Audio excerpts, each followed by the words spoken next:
Oi, pessoal, tudo bem? Nós estamos aqui no Laboratório de Matemática da Escola Luiz Felipe. Eu sou a professora Silvia. Eu sou o professor Cássio, certo?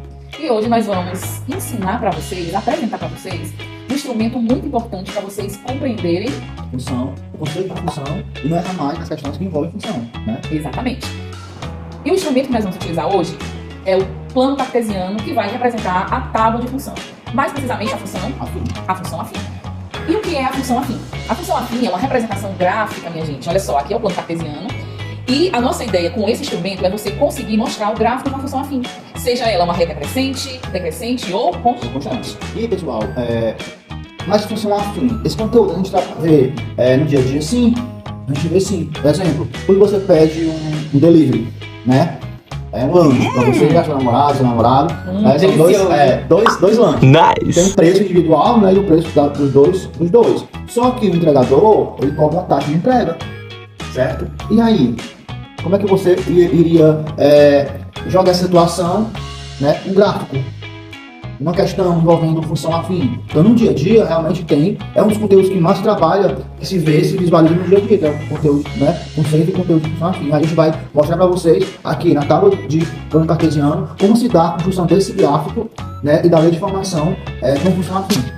Muito bem. Então, no primeiro momento, a gente vai escrever aqui uma função onde vamos pegar a situação, problema que o professor Cássio falou. O preço de um lanche. Digamos que o preço do lanche seja R$20, os dois lanches, né?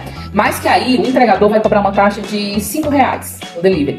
Então, se ele vai cobrar uma taxa de R$5, observe aqui essa leizinha de formação. Os R$5 que fica aqui, ele não varia. Porque independente da quantidade de lanches que você pedir, se é um hambúrguer, se são dois, se são três, quem vai variar aqui é o valor de X. Que é o que, Cássio? A quantidade de hambúrgueres, ou de açaí, ou de batata, de pizza, seja o que for. Muito bom. Então o A será o preço do seu lanche. O X, que a gente chama de variável, parte variável, é a quantidade de lanches que você vai pedir. E o 5 é a taxa de entrega, que é a taxa fixa. O empregador vai fazer a sua entrega. Isso é matemática, gente. Ó, essa função aqui é a função afim, que dá o preço do lanche, que dá o preço do táxi, que dá o preço do Uber, né? Nas situações cotidianas do nosso dia a dia.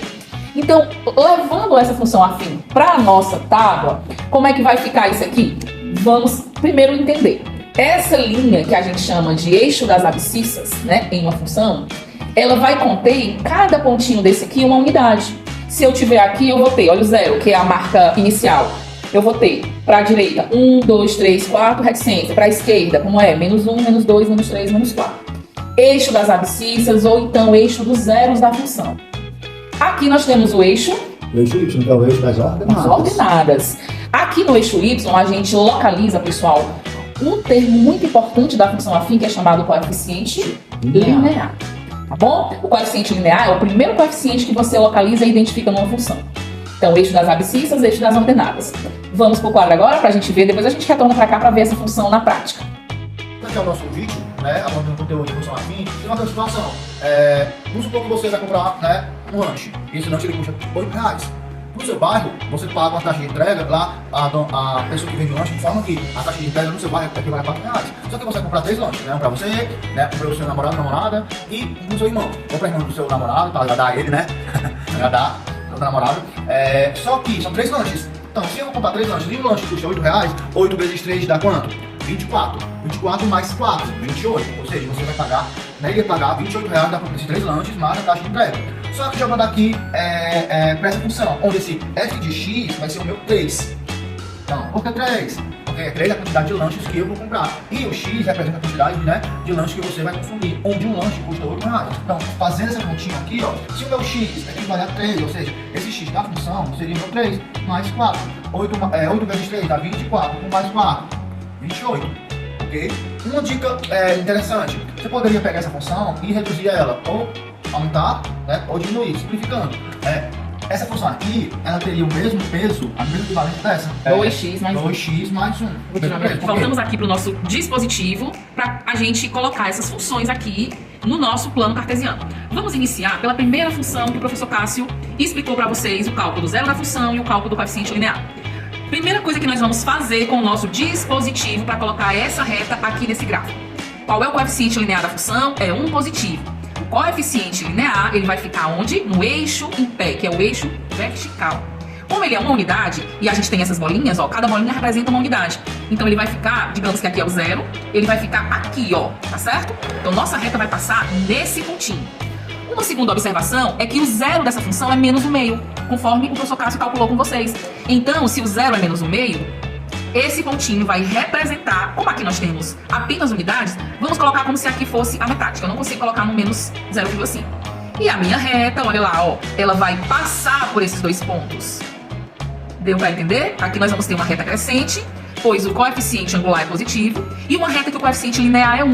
Então, é uma reta que vai passar dessa forma aqui. E a gente vai fazer exatamente o contrário agora. Ao invés da gente ter a lei de formação e construir o gráfico, nós vamos pegar um gráfico já feito e vamos extrair essa lei de formação de forma algébrica. Primeiro raciocínio, como sempre a gente fala para vocês, ó, eixo das ordenadas. Quem é meu coeficiente linear? 1, 2, 3, 4, 5, 6. Então, você vai formar a sua função afim, que é a x mais b, sendo que esse coeficiente linear, a parte fixa, vai ser 6. O segundo ponto, observe comigo agora, o segundo ponto, e não menos importante, é o zero da função. O que é o zero da função, professora? É a interseção do seu eixo das abscissas com a sua reta. Nesse ponto aqui, exatamente você tem 1, 2, 3, 4, 5, 6. Como ele é negativo, é menos 6, né? Positivo à direita, negativo à esquerda. Então, este ponto que é menos 6 e 0, olha lá, pertence à sua reta. Substitua esse ponto aqui. O y é 0, o a é o coeficiente angular, você quer saber, o x é menos 6, né? E aqui você tem seu linear que é 6. Menos 6 vezes a vai dar menos 6a. Você trocando de membro, ele fica 6a positivo.